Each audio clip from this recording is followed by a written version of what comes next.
I mean, there's a lot here about propositional tyranny and that, but I think what I like to put this within the Frommian perspective, that I think we have confused the having of propositions with the becoming of wise, the becoming of mature.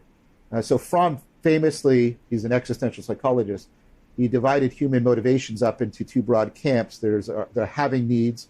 These are needs met by having something, having water, having oxygen, having food. And it's very important that we be able to categorize that, manipulate those objects, secure control over them. We have what Buber would call an I-it relationship to them. And there's nothing wrong with that. If you don't have an I-it relationship with water, if you treated water as an important individual that you shouldn't trespass on for moral reasons, you're going to die, right? So you need to have that. Then he said there's what he called the being mode. I'm not quite happy with that term, but what he meant is that there are needs that are met by becoming, being.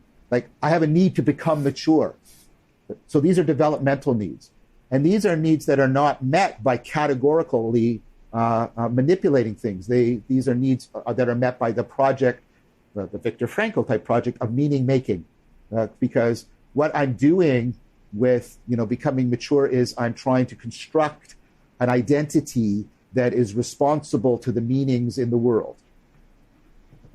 Neither one of these is good or bad, but what Fromm argued is we get into modal confusion. We try to satisfy being needs within the having mode. So that instead of becoming mature, I buy a car. Instead of being in love, notice we even use this word, I have a lot of sex.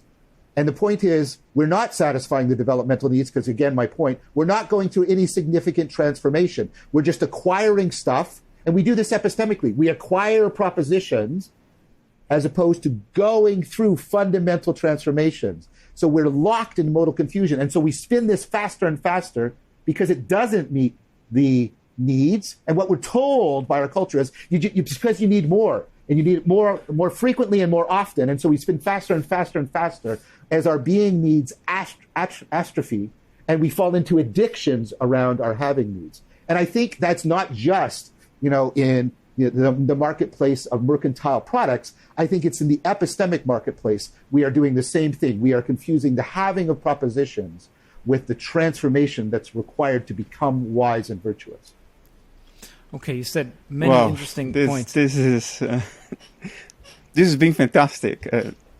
John, what you just mentioned reminds me of addiction and the reciprocal narrowing. Yeah. At one point, I would like you to talk about love, which is the opposite of that reciprocal opening, or some positive feedback effect there. And the reason why is because in many religions, God is tantamount to love. And in Bernardo's view, many people would see mind at large